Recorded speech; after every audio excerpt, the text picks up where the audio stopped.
Good afternoon, dinner on a dime. I am here to bring you another video.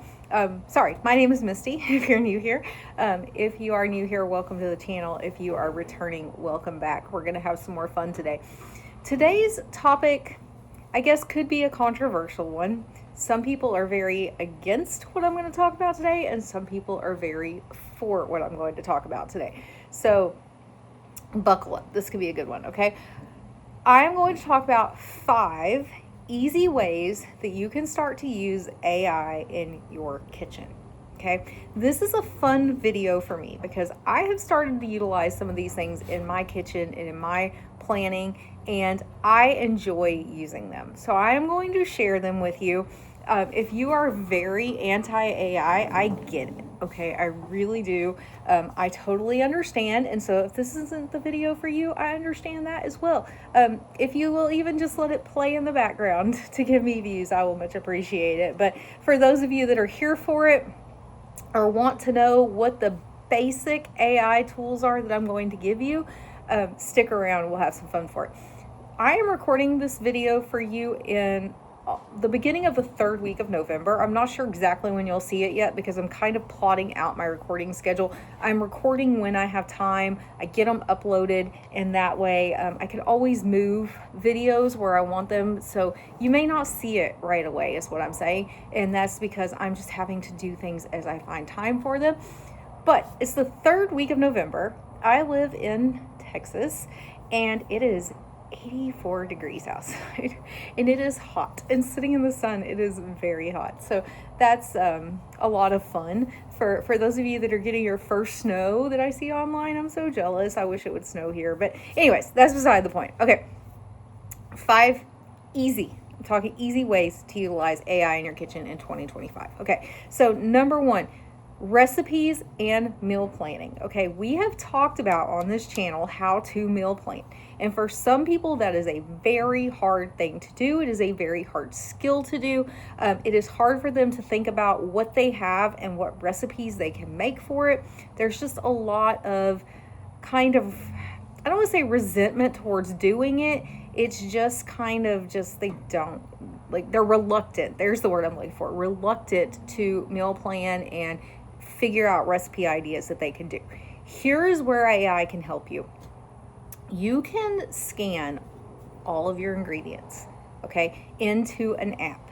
Okay, the one I was using is super simple. It's got a barcode scanner on it. I scanned in everything I had in my pantry. I could update the quantities of what I had in my pantry, and this does lots of different things. Number 1, it lets me know what items I'm using and not using. It gives me a automatic, okay, here's what's in your pantry when you're at the store and you find a good deal and you're like, okay, should I buy this or do I have enough of it already stocked up at home? But it provides meal ideas, okay? It's like, hey, you have these 4 ingredients that you can make this delicious meal with. Then you could add that recipe into your meal plan. But you can take it a step further. You can literally go in and you can tell it, okay, these are the ingredients I have, or these are the types of meals that I like, and it will generate recipes based on that. It can generate your entire meal plan for you based on what you have. So the more information you give it to work with, the better this is going to turn out, okay? So using an app like I did is nice because then it's got all of the information to work with. If not, you're going to have to kind of give it some information. Like, I want to use chicken, beef, and pork this week. Here are 10 basic ingredients I have. Help me kind of generate some ideas. Now, what's nice about this is you can dictate what your tastes are. So if you don't like something, you can have it specifically left out. You can dictate what your dietary restrictions are. So if you are gluten-free, if you are lactose intolerant, if you are like me and you've had 80% of your stomach removed and there are a lot of things you just don't enjoy anymore, you can put that all in there. You can capture what your health goals are. So if you're trying to lose weight, or you're trying to reduce cholesterol, or you're trying to reduce blood pressure, whatever the case may be, then it will generate for you an instant weekly meal plan, and all you have to do is follow it. What's even better is you can use it as a leftover assistant. So you can tell it, like, okay, these are the leftovers I have that I would like to repurpose into something else, and it will then generate more ideas for you on how to repurpose your leftovers, so therefore you're reducing food waste in your house. Okay, so just number one alone for recipes and meal planning, if you use AI for nothing else other than that, it will save you so much time and it will give you so many good ideas. And even if you don't want to use it long term, if you use it to help you start the process and to help you start thinking of how to do these things well, it you will find that you will start to do it on your own without the assistance of the AI program. Okay, that's kind of where I'm going with it. Use it as a tool until you're ready to do it by yourself. Okay, number 2 is a recipe and ingredient converter. So what do I mean by that? Okay, if I am out of an ingredient that is in a recipe, it can be real tempting to just hop in the car, drive down the road to Tom Thumb, because it is relatively close to my house. But Tom Thumb in my area is the most overpriced grocery store unless it's something that's on sale. And I'm going to spend a lot more for it. And guess what? I may never use that ingredient again. And so will I be able to get it in a package size that is suitable for one recipe, or will I have to buy it in a package size that's suitable for many recipes? Okay, so use it as a tool to look up, okay, I don't have any basil, what can I use in its place? And it will spit out ideas for you of exactly what you can substitute in its place. It will even tell you, okay, if you use this one, it's going to give it more of an earthy texture or taste. If you use this one, it's going to brighten it up and liven the dish. It's going to give you hints of, okay, you can use these ingredients instead, and here's how it's going to alter the dish. Okay, my favorite one to use this for is, of course, if I'm out of something, but also if the recipe calls for an ingredient that I don't like. I am highly allergic to cilantro. Like, I will get massively sick if I have cilantro. Cloud cover came over. It's really nice if the clouds would stay with us for this video. But I'm very, very allergic to cilantro. So if a dish calls for cilantro, I am going to look up, okay, what can I substitute in its place because of me being allergic to cilantro. Okay, if you need to change a recipe to meet your dietary needs, AI can tell you how to do that. So if it is normally a recipe that you can't have because it has milk in it, you can put it into the generator, okay, the AI generator, and you can say, I'm lactose intolerant, fix this recipe, give me a substitute so I'm not putting dairy in the recipe, and it will help you do that. And it's instantly going to convert it to match whatever your needs are. Okay, so mine would typically be just due to allergies. My brother is lactose intolerant, so it would be important for him to be able to identify ways to get around that lactose intolerance. And I have lots of friends who are either gluten-free or sugar-free, different things like that. So this is a game changer when you can go in and you can modify a recipe, because it may be hard in your brain on your own with no knowledge of how to do it to make those swaps. This will help you to do it. Okay, number 3, smarter grocery lists and plans. Okay, this can take what you have based on your inventory if you use an app, and it can tell you where your gaps are. Okay, it can tell you you've used 90% of your canned tomatoes. Now might be a good time to stock up on canned tomatoes. It can tell you you are completely out of rice and you need to buy rice. The nice thing is it's identifying those gaps for you, and if you fail to see it on your shelf, you will see it in the app identified in your grocery list. Hey, these are the things you might want for your grocery shopping this week. You can use it to predict your shopping habits, okay, because it is seeing how often you're using these things. So it's going to begin to tell you, okay, every 6 weeks you need to stock up on canned beans. It's been 5 weeks. Hey, you need to work canned beans into your next list. It can build out grocery reorders, so you can tell it automatically, like you can do this. I've seen it done where you can automatically have it load your grocery list into an app like Kroger or Walmart or whatever, and then you can alter your grocery list from there. It can recommend cheaper items and substitutions for you. So if you have a recipe that calls for, a very expensive cut of meat, it can recommend to you a cheaper cut of meat that you can use so that you can save money on that recipe. And all of these things added together are going to help you stick to your grocery list and your grocery budget better. Okay. Number 4. Can't believe we're already on number 4. This video is going faster than I thought it would. AI kitchen tools begin to recognize, sorry, let me start over. AI kitchen tools, okay? You can put things in and you can start it at a later time. So I have a washer and dryer that I could do this with an app on my phone where I could start them to running even when I'm not home, okay? So that they will be done by the time I get home.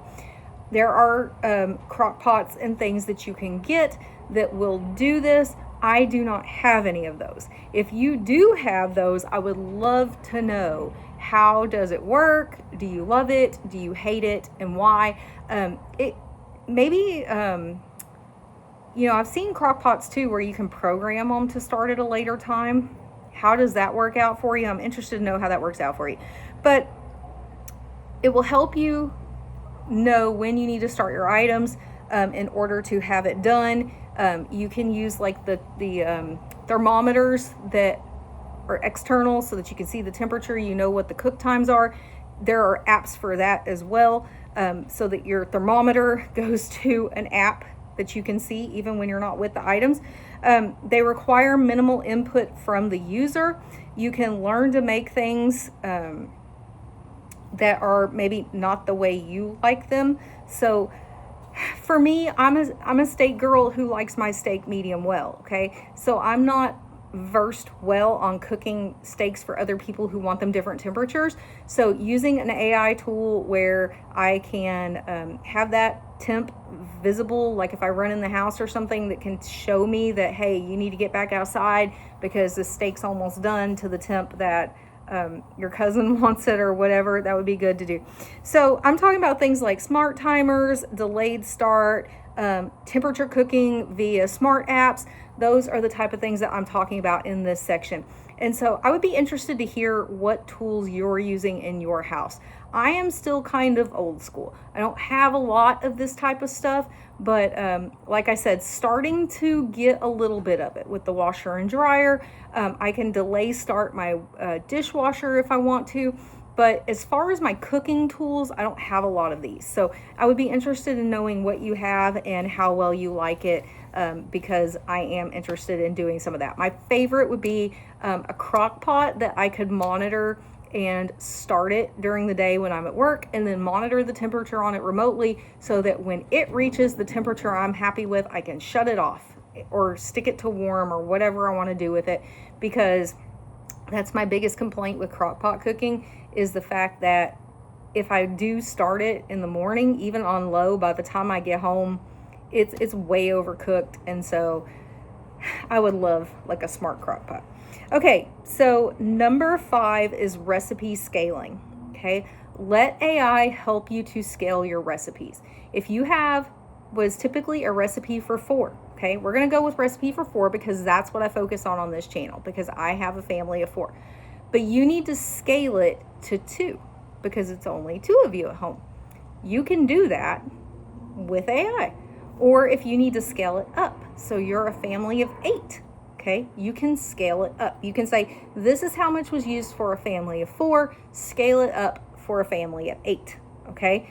You can do that with any recipe. Now, yes, you could sit around and figure out the math, okay? But it's way faster to do it this way. Plug it in, let it instantly convert it, and you're ready to go.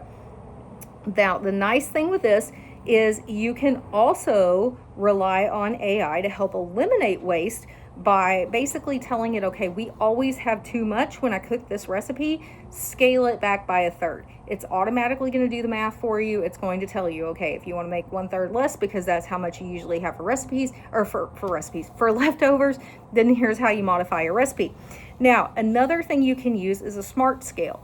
So a smart scale can basically help you control your portions better, okay? So if you wanted to use a smart scale and you wanted to say, okay, I want to cook enough for a family of 4, and here's kind of like my portion size, then the scale could scale up your recipe by 4, okay?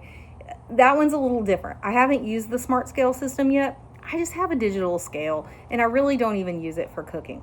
But I do use AI to upscale my recipes. So like I said, we're a family of 4, but I often cook for at least 6 on the weekends when my parents are here.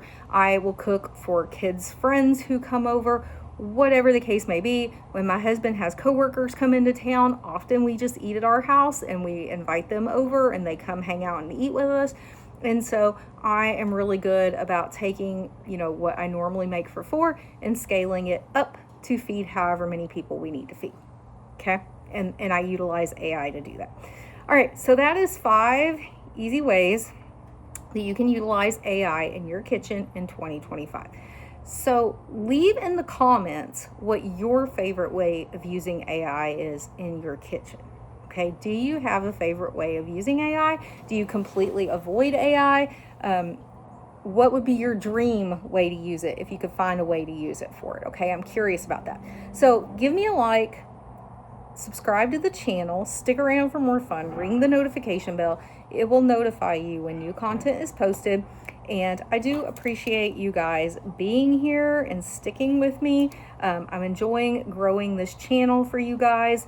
And like I said, even though I'm recording some of these videos and posting them for down the road, that is only because life gets hectic and busy sometimes.